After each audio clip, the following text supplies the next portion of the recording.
Good morning. Ngasigi video sa petang yung minarase. Ngasi se ko yumja gaisha no met ko. Yumja gaisha green color gumba kai gumba use to bibe ai ko.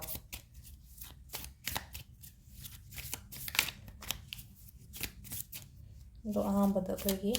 card ki message yung minarase.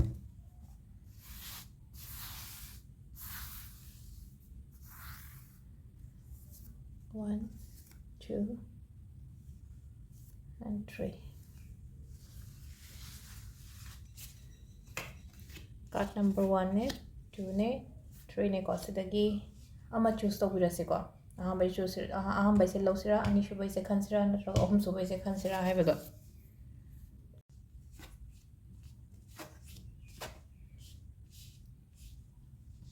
Sile rakhe card se do aham balai ba card se gi matung ina hairagati ko khoi first ke se kitang challenging oigani ko ngasi tawruba thabak kumba da yamna tarai keno tawdabado ado sida haidi oirodra hairagati oide oigani haidi aina phasana haitara ko poto thawai yamna changsilagati haidi si se oigani sine haidi kitang keno oibado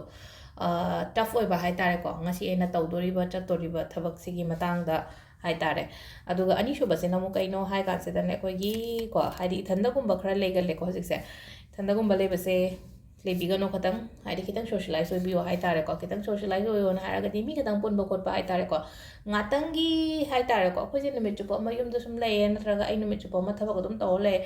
adu taragadi ai gi damak matam haibam leina ai matam se kai kamai tawgata ke haven tam se da kitang chathokpa mi gumba punba haidi mi punba haragati kamai na haitare haidi se kai no gumba ga join to biba haitare ko akogi yoga ni khangde meditation ni khangde akoi jikan aerobics ke ga mayam tawina ko hadi ngatang mi leiba mafam da haita gathering kumba taw mafam da hadi put chatlo ba khata amoina nuai gani ba hachang do fresh oi gani ba hadi hachang ka tangi wana tan anga sai gi mind do so fresh oi ba haita re ko sida ai gi damak ta matang ba ithanda lei gano sine da hadi simple oina hara ba da yum da ithanda lei ta ba ahum so ba se ko hadi keno se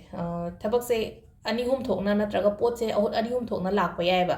lakpa sida ngasai khan ba se khadan phajana khantharaga haitare ko osi sina phai hadi ngasai gi mit thakta ba haitare sida mina kenom harapwa matam na phatlong thajaraga ne hadi lawdaba gumba haitare ko sise ko nukti gi yeng bane na yam ka han explain bi tawde hadi ngasi gi na hadi ngasi gi energy du gi matang dani ko sida haire se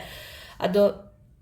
silai re ko card ki message te ko ado timing afa ba se ki pung manga ga mini ni phum doi dagi ko Mangaga minute nifu humdoi dagina pung keno akogi taret ka minute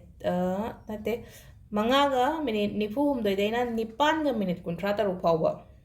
aduga taraga minute ani daina tramathoi ga minute kun nipan phawm lere adagi ani ga minute kun dagina mangaga minute train thoi phawm lere adagi taruka minute nifu taruk dagina pung tramathoi ga minute kun taret phawba ama lere ko sisina akogi ngasi gi damakta afaba timing ado yumja kaisa ko yumja kaisa kai to ba ga dage hai gan se da koina kai green gumba hai tare ko green ga sai gi selo bodi ha no ko set pana ta be da ko hadi mingon da green gumba donate to bo so phai ga green gumba donate to ba ha ga de kai no ha ma da injang chara ma kai ma ga ha ra sina ko hadi kitang hadi khara ke no to ba imung gumba ga leina ko akhoi gi leimina ba da khara kitang wa ba na hai tare ko adugumba le hadi injang ai ni injang chara ma pi bada moi de hadi ngai gi leiga da bado leida da hadi moi da kyam kana jaga da ge ha bado adugi